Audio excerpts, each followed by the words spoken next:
Lalu bagaimana jika ada sosok orang yang ngajarin tasawuf selama ini, terus dia ngomong tentang Abu Hurairah dengan kalam-kalam seperti itu? Ya, dia sedang tidak membawa pakaian tasawufnya. Mungkin karena dia pernah jadi dosen, dia lama di kampus, dia membawa diskusi itu bukan diskusi liberal tidak liberal, itu diskusi orang-orang yang melek dalam ilmu hadis. Itu biasa. Cuma tolong jangan dibawa ini ke pengajian biasa, orang awam mana ngerti.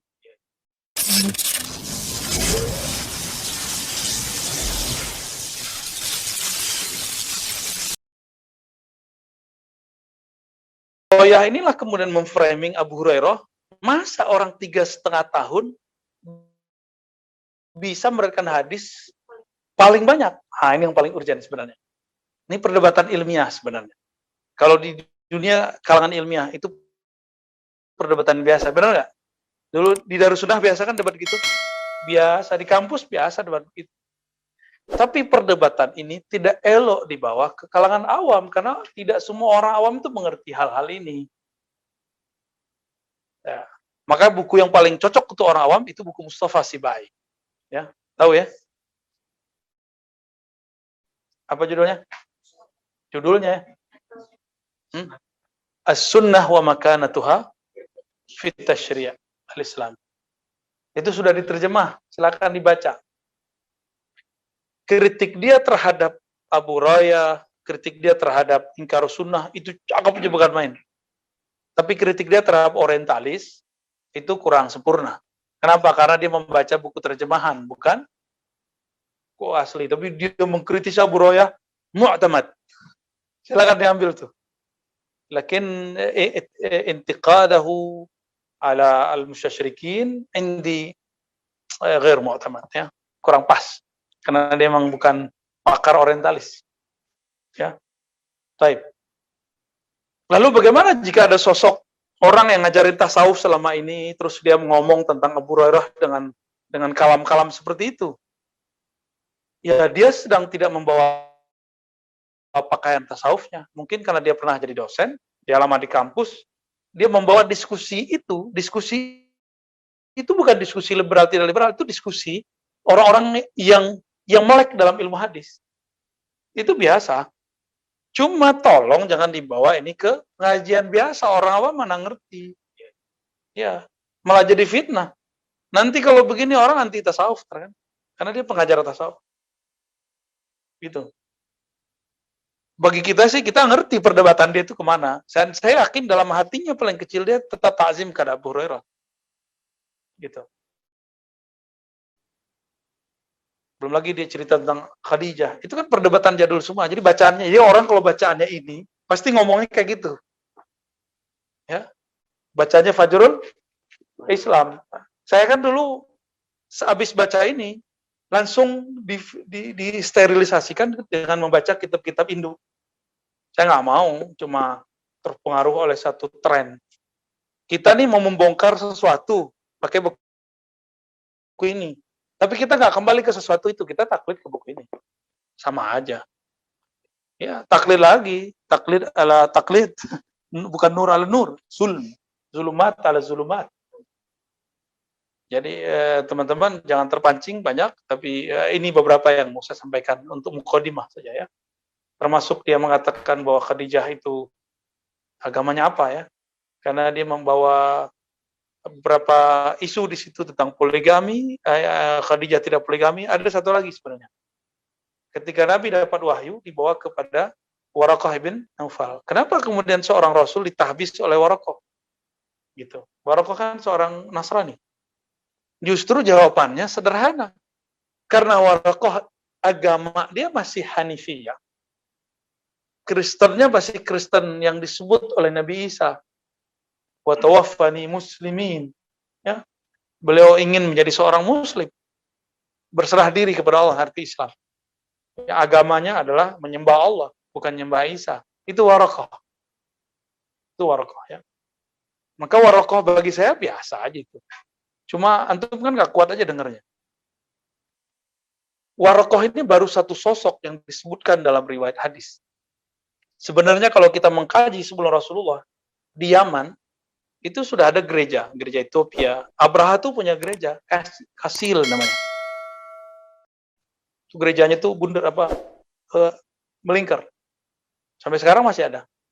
Ada gereja di Wasan, ada gereja di di Sana'a, banyak gereja di sana. Artinya ketika orang Arab dulu beli barang di Sana'a, di Aden, itu mereka sudah berinteraksi dengan orang-orang Kristen. Banyak, tapi yang disebutkan riwayat yang paling sahih itu cuma Waraqah ibn Naufal gitu. Kenapa kita harus takut? Biasa aja. Bahkan cerita Abraha ingin menghancurkan Mekah itu karena ada orang Mekah mengolok-olok agama Abraha dan merusak gereja Abraha. Maka Abraha bawa pasukan gajah ke sana. Lalu ingin mengatakan, pindahin aja tuh, masa rumah Tuhan jadi tempat berhala, kira-kira begitu. Pindahin aja ke Yaman. Maka dibuat tempat yang bagus. Baru kemudian dia serang Mekah. Ternyata Allah kan memilih Mekah, bukan memilih Sana'a. Jadi nggak usah khawatir. Sebelum itu sudah ada agama. Ya. Sudah ada agama orang Yahudi, ada Nasrani, semuanya kan satu agama itu. Satu Tuhan. Nabi Sulaiman agamanya sama nggak dengan Nabi Isa? Nabi Sulaiman istri berapa? Ya. Kenapa Nabi Muhammad nggak sempat mempoligami Khadijah? Kenapa tuh? Ya, kalau di Madinah kan sempat. Kenapa di Mekah nggak sempat? Jangankan mikirin poligami, mikirin bisa makan aja sulit. Mikirin untuk menjaga satu orang aja sulit. Nabi itu baru dakwah Syria. Jadi kalau antum dakwahnya dakwah Syria, jangan langsung bab ta'adud. Masuk dulu ke Madinah Yastrib. Ya Donald Trump ya, kayaknya udah pengen ya. Habis minum kopi ya. Gawat itu. Pengen tak kasur dia.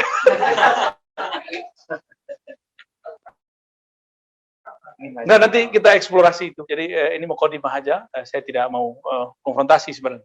Tapi Sidi Musa, apa yang Sidi Musa dengar? Begitu aja kan? Ya, mungkin untuk tegaskan pribadi dulu ya bagian teori kan boleh itu ya bahwa Abu Rahad dituduh itu ya. Dituduh oleh dan Syiah. Ya. Dan dia bahwa tidak hanya juga sebenarnya yang fanatisme sahabat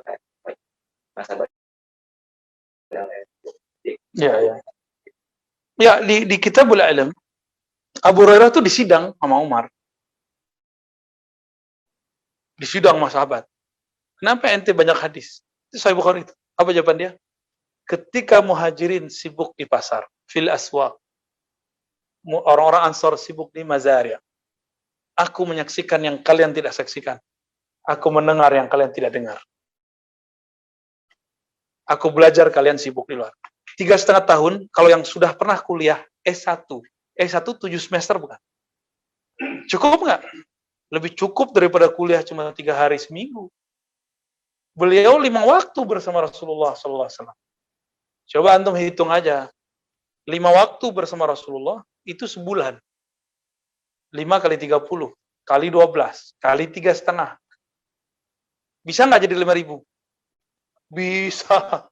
Iya, wajar ya. Apa kejadian-kejadian yang terjadi? Ditambah Sayyidina Abu Hurairah meriwayatkan apa yang diriwayatkan oleh guru-guru besarnya itu Abu Bakar, Umar, Utsman. Beliau juga berguru kepada Aisyah, kepada orang-orang yang besar. Jadi Abu Hurairah itu yarwian Nabi wa an kibari sahabat. Berikan dari Nabi dan sahabat-sahabat senior.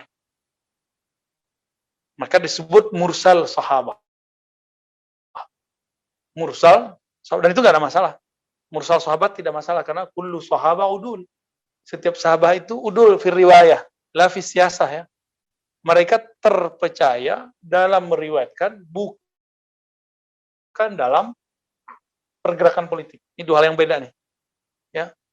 Jadi Abu Hurairah sudah menjawab dan Bukhari pasang badan, ditaruhlah di kitabul ilm. Karena Bukhari mengerti siapa Abu Hurairah. Jadi kenapa dia 3,5 tahun bisa meriwayatkan? Ya antum pernah kuliah nggak 3,5 tahun? Ya pernah nyantri nggak 3,5 tahun?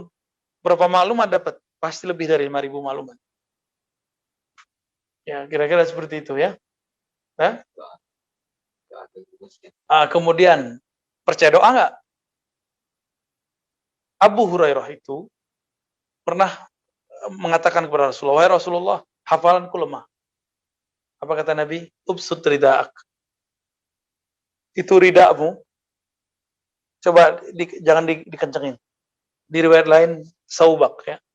Bajumu jangan terlalu kenceng. Bajunya agak longgar. Apa hubungannya? Itulah namanya doa berrumus. Doa simbolis. Ada hubungannya. Ngelapangin baju dengan hafalan kuat. Kan nggak ada. Itu karena Rasulullah aja. Rasulullah ganti chip dia, kira-kira begitu. Ya. Dan itu terjadi kalau ada orang yang menjadi pewaris ruhani Abu Hurairah akan mengalami hal yang sama. Karena Abu Hurairah ini sahabat Rasul. Pasti ada pewaris di akhir zaman. Ya. Dan kerohaniannya pasti mirip-mirip. Apalagi, siapa yang mencoba untuk merongrong sosok Abu Hurairah? Syiah, Mu'tazilah, sama nih, tasyayyu' liberal, inkarus sunnah. Oh, dalam hal ini, Ahlus Sunnah Asy'ari dan Salafi lagi berkawan. Walaupun mereka nggak akan pernah berkawan. Kebetulan sama. Ya, karena datanya sama. Kitab-kitab maraji'nya sama.